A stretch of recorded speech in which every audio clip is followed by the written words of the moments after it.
राधे कृष्णा दोस्तों, मैं आराधना आप सभी का आपके अपने यूट्यूब चैनल में स्वागत करती हूँ। दोस्तों फिर से आ गई हूँ एक अद्भुत एक असाधारण लड्डू गोपाल की अपनी लीला कथा लेके आप लोगों के समक्ष। तो आज की जो मैं लीला कथा आप लोगों को सुनाने जा रही हूँ दोस्तों, बहुत ही मतलब कि असाधारण है ये और बहुत ही अद्भुत लीला कथा है, जिसको सुनने के बाद आप सभी के रोंगटे खड़े हो जाने वाले हैं और आप सभी के आंखों से आंसू निश्चित रूप से आ जाएंगे। तो प्लीज़ आप लोगों से रिक्वेस्ट है, प्रार्थना है दोस्तों, कि आप लोग इस लीला कथा को पूरा सुनिएगा, आधा अधूरा छोड़ के मत जाइएगा। तो चलिए भक्तों, आज की हम लीला कथा सुनाते हैं। आज की जो लीला कथा हम सुनाने जा रहे हैं, ये मथुरा की रहने वाली एक बूढ़ी मैया और बाबा की लीला कथा है। जो है बूढ़ी मैया और बाबा मथुरा वृंदावन में वो लोग निवास करते हैं, वहीं के वो लोग निवासी ही थे। तो क्या होता है कि उनके दो बेटे थे जो जिनको वो लोग पढ़ाएं लिखाएं, उसके बाद उन लोगों का जॉब लग गया। फिर मतलब कि मैया थी और बाबा थे, वो दोनों लोग अपने दोनों बेटे की खूब मतलब धूमधाम से शादी भी किए। तो दोनों बेटों का जो है जॉब मतलब कि एक मुंबई में एक का जॉब था लगा और दूसरे का जो है गुजरात में अहमदाबाद में। तो दोनों बाहर ही रहने लगे। तो स्वाभाविक सी बात है कि जब दोनों बच्चे जो हैं बाहर रहने लगे तो उनकी पत्नियां भी उनके साथ ही रहना पसंद करेंगी। आज के टाइम में कहाँ कौन साथ में रहता है, सब लोग अपने पति पत्नी सब साथ में रहते हैं। तो उनके दोनों बच्चे भी जो हैं, दोनों बहू बेटे, वो लोग भी बाहर ही रहने लगे और मतलब कि वो लोग अपने दुनिया में एकदम मस्त थे। फिर इधर बाबा और बूढ़ी मैया एकदम अकेली सी पड़ गई थी। मतलब इन लोगों के पास जल्दी वो लोग आते भी नहीं थे, मतलब कुछ न कुछ ऐसे बोल देते थे कि हमको छुट्टी नहीं मिल रही है, या फिर इतना दूर का सफ़र है, या फिर मतलब कि कोई न कोई ऐसा बहाना कर देते थे कि जल्दी आना भी उन लोगों का पॉसिबल नहीं हो पाता था। वो लोग बहुत मतलब कि काफ़ी टाइम के साल 1.5 साल 2 साल बाद जो है वो लोग आते थे, मतलब कि मैया से और बाबा से मिलने।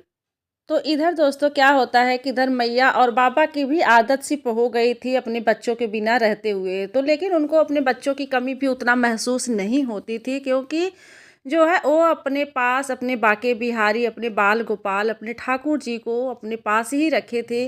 वो मतलब बहुत पहले से ही अपने लड्डू गोपाल के, अपने बाल गोपाल की वो सेवा करते थे। तो उन दोनों लोगों का ऐसे ही रहता था। अंकल जी जो बाबा थे ना, वो भी रिटायर हो गए थे, वो जॉब में थे, गवर्नमेंट जॉब में थे, वो भी रिटायर हो गए।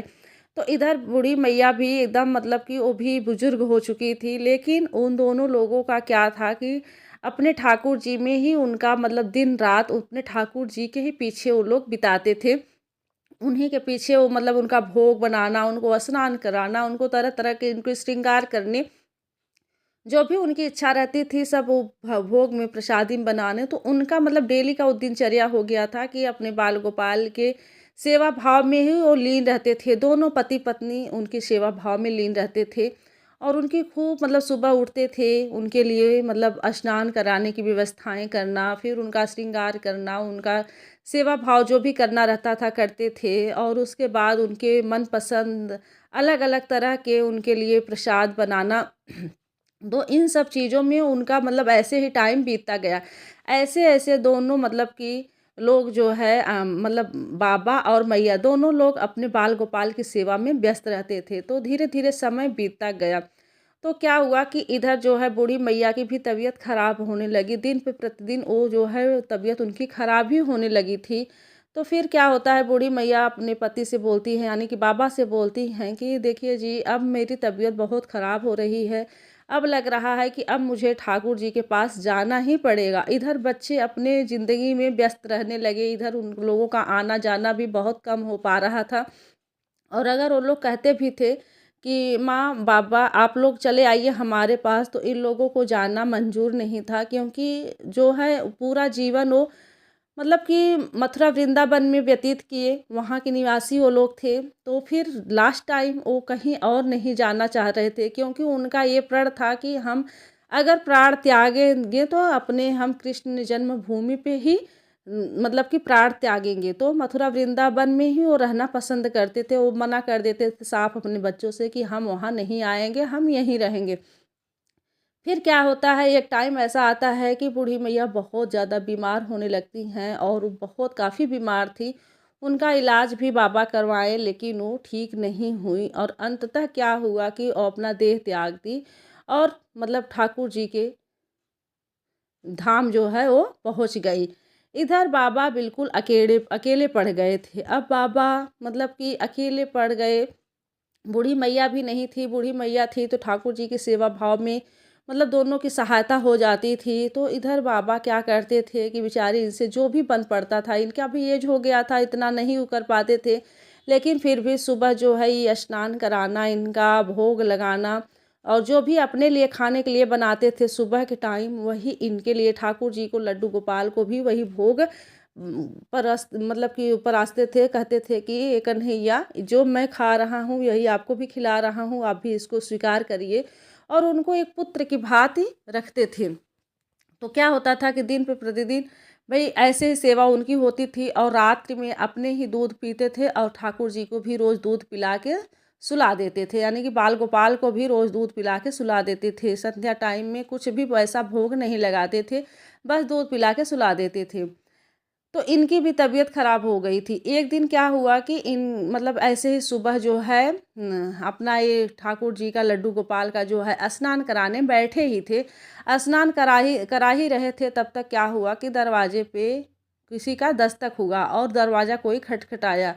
तो ये अपना स्नान कराए और ठाकुर जी को अपने मतलब उनको टॉवेल में जो है लपेट के कहते हैं कि कन्हैया तुम यहीं पे बैठो, मैं अभी आ रहा हूँ, देखता हूँ कि कौन है, दरवाजे पे कोई बुला रहा है। वहाँ पे जाते हैं तो दरवाजे पे जब खोल के देखते हैं तो एक छोटी सी बच्ची जो है टोकरी में ढेर सारे खिलौने सामान और मतलब ज़रूरत की बहुत सारी चीज़ें जो है लेके बेचने आई हुई थी और कहती है कि बाबा इसमें देखिए बहुत सुंदर सुंदर चीज़ें हैं, आप ले लीजिए। तो बाबा कहते हैं कि बेटा देखो, अभी तो हमारा जो है वो नहीं है बजट इतना, क्योंकि अभी हमारा इस महीने का पेंशन भी नहीं आया है तो हम नहीं ले पाएंगे अभी। और क्या करें, हमें इसकी ज़रूरत भी नहीं है। तो छोटी सी बच्ची कहती है कि बाबा देखिए ना, आज सुबह से मेरा कोई मतलब कि हम कुछ भी नहीं मतलब खाए हैं न पिए हैं।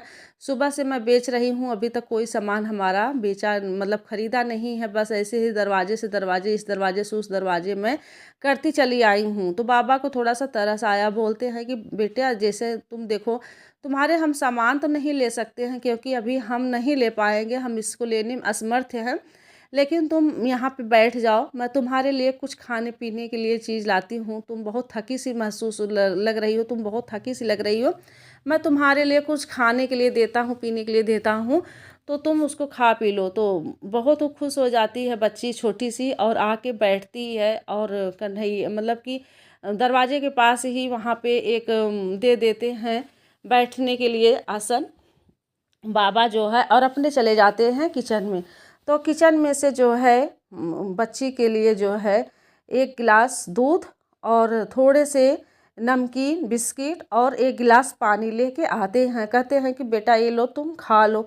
बच्ची, छोटी सी बच्ची, बहुत मतलब जैसे काफ़ी टाइम से वो प्यासी थी और जो है प्यास के मारे वो एकदम परेशान थी, भूख से परेशान थी। तो बच्ची तुरंत पहले पानी पी, बाबा बोलते हैं कि बेटा ये देखो बिस्किट नमकीन है, इसको खा के तुम दूध पी लो, थोड़ा सा तुम्हें राहत मिल जाएगा। तो बच्ची क्या करती है कि बिस्किट नमकीन खाती है और पूरा दूध पी जाती है। उसको काफ़ी राहत मिलती है, उसकी जो थकान थी वो दूर होती है और बड़ी खुश होती है। कहती है कि हे बाबा, आपने आज मतलब कि मुझे मतलब कि इतना मैं भूखी थी, इतनी मैं प्यासी थी कि मेरे जैसे लग रहे थे कि प्राण निकल जाएंगे, और आपने मुझे कोई हमें पानी तक नहीं पूछा और आप मुझे खाने पीने के लिए दिए हैं। आप बहुत बहुत आपका धन्यवाद। और बाबा का वो पैर छू के और उनका शुक्राना गुजार करके जो है शुक्रिया अदा करके वो चली जाती है। फिर इधर बाबा आते हैं अपना मतलब कि फिर जैसे जो भी सेवा रहती है कन्हैया की, अपना श्रृंगार करते हैं, फिर उनको जो भी भोग बनाए रहते हैं उनको भोग ग्रहण कराते हैं, उनको दूध पिलाते हैं, सब कुछ ये करते हैं। फिर क्या होता है, समय मतलब कि दिन पे दिन जैसे बाबा भी वृद्ध होते चले जा रहे थे, इधर जो है इनका ध्यान देख रेख भी करने वाला कोई नहीं था। तो फिर क्या होता है, बाबा को ही अपना सारा सामान लेके आना था। तो फिर और मतलब एक दिन ये क्या हुआ कि घर में ही ये मतलब कि बेहोश हो गए थे।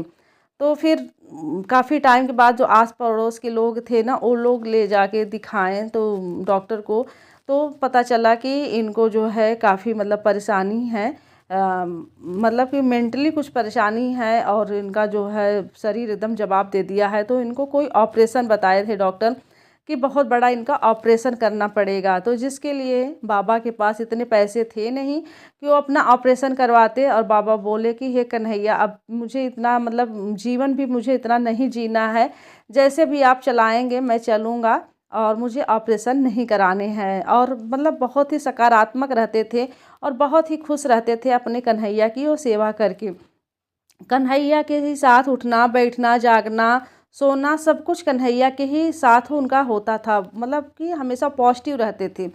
फिर क्या होता है, एक दिन बाबा मार्केट जाते हैं संध्या टाइम में सब्जी लेने, सॉरी सॉरी सॉरी दोस्तों, जो है सुबह के टाइम वो जाते हैं सब्जी लेने, और सब्जी लेने के टाइम वो आ रहे थे तो जैसे उनके एक दोस्त मिल गए और उनसे बातें करने लगे, और बातें करते करते उनको काफ़ी टाइम बीत गया।